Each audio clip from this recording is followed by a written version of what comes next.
안녕하십니까, 윤석평 변호사입니다.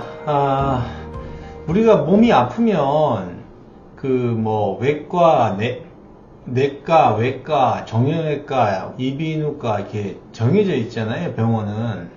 그래서 이제 거기를 찾아가면 되잖아요, 자기 증상 유형에 따라서. 근데 이제 법률 상담을 한다고 할 때 참 애매해요. 변호사는 모든 실력만 되면, 실력과 능력이 되면 모든 소송 다 할 수 있기 때문에, 그러니까 내가 지금 겪고 있는 법률 문제라든지 계약상의 문제라든지 이런 거를 누구한테 상담을 받는 것이 효과적인가, 이거에 대한 고민이 있고. 왜냐면은 변호사는 이렇게 로펌 이름이 걸려 있고 변호사 이름이 이제 간판에 걸려 있다 하더라도 그 전 분야가 이렇게 다 드러나는 건 아니기 때문에 법률 상담할 때 조금 요령이 필요합니다. 요령이.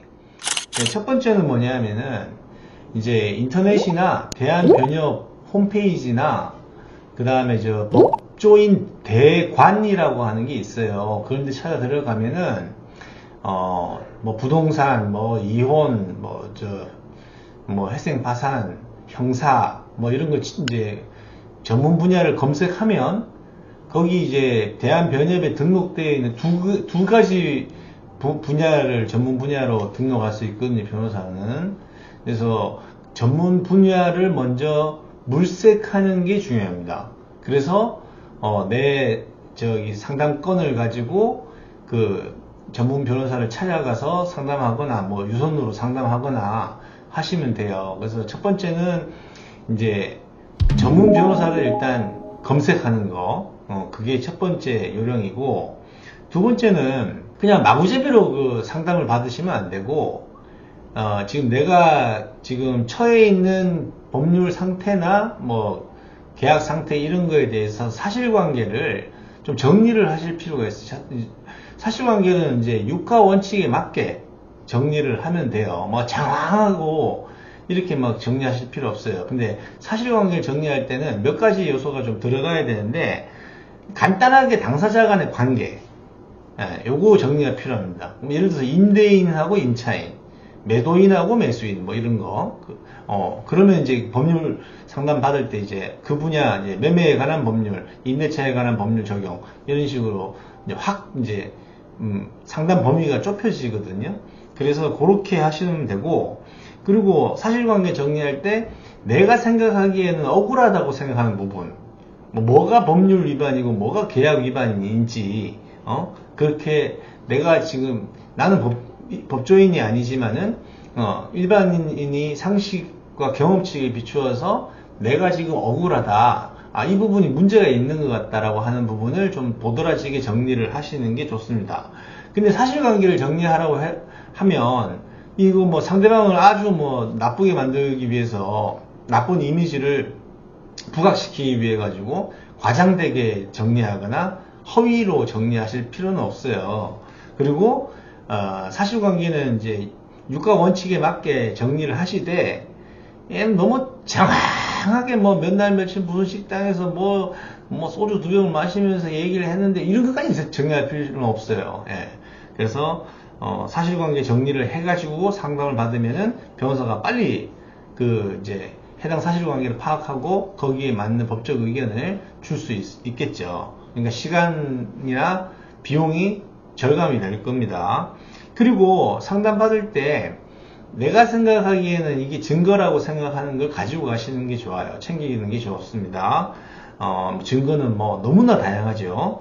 이제 물적 증거와 인적 증거 크게 나눠서 그렇게 할 수 있는데, 이제 물적 증거라고 하면은 이제 계약서, 차용증, 자금 이체 내역, 현금 영수증, 합의서, 각서, 다양할 겁니다. 그리고 이제 대화 녹음한 내용, 그리고 SNS, 문자 메시지, 이런 것들이 다 증거가 될 수 있는데, 다 증거로 그냥 이만큼 쌓아가지고 갈 필요는 없고, 어떤 거를 챙기느냐 하면은 상대방하고의 대화 내용이 책임 인정이나 책임 회피 내용, 그 정도 기준으로 해서 정리를 하시면 증거로 해서 하면 이제 승소 가능성을 타진할 수가 있겠죠. 자, 그렇게 되고, 그 다음에 상담료하고 시간 노력이 좀 들더라도 최소 2회 이상은 다른 변호사한테 상담을 받는 게 좋습니다. 왜 그러냐면은 같은 동일한 사실관계라 하더라도 변호사가 가지고 있는 법적 지식과 경험, 노하우 이런 거에 따라서 검토 의견이 다를 수가 있거든요. 그러면은 이제 그 비교해서 설득력 있게 설명을 해준 변호사를 선임하는 것이 이제 효과적인 거죠. 예, 그렇게 해서 상담은 이제 최소한 2회 이상은 해라 이거고, 그리고 이제 요새는 검색하면 카톡 상담, 이메일 상담 뭐 이런 것들이 많아요. 또는 뭐 홈페이지 자체에서 이렇게 질문하고 답하고 하는 그런 홈페이지들도 있고 이렇거든요. 자, 그러면 그거는 약간의 익명성이 있어요.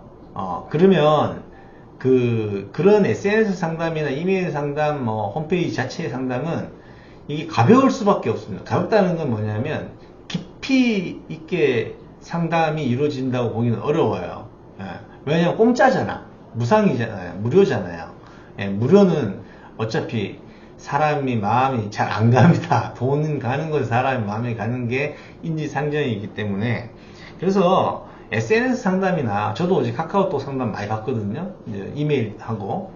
그러면은 최소한 질문하는 사람이 자기 이름하고 그 다음에 지역을 알아야지 관할 법원을 어딘지 알 수 있으니까 변호사가 이제 거기까지 재판을 갈 거냐 말 거냐 결정할 수도 있는 거고, 그렇잖아요. 만약에 지금 여기 서울인데 제주도에서 벌어지는 일이다 그런데 상담을 해본들 물론 제주도에 호텔 숙박비까지 주시고 비행기 값도 주시고 하면은 제주도 못 갈 건 아니지만은 아무래도 비용이 많이 들겠죠. 거리를 멀면. 자, 그래서 연락처 이런 것도 남기고 가볍게 안녕하세요 하고 인사 정도는 좀 하고 이제 물어보시는 게 예의가 아닐까 싶습니다. 떡하니 곧바로 그냥 단도직입적으로 그냥 아무 누군지도 모르겠고, 어떤 거는 카톡 보면은 이렇게 돼 점 찍어요. 점으로 되어 있는 사람도 있어요. 윤소평 이렇게 다 되어야 되는데 이런 걸로 되어 있고, 어떤 건 희한한 이모티콘 이런 거 되어 있고 이런 거 있거든요.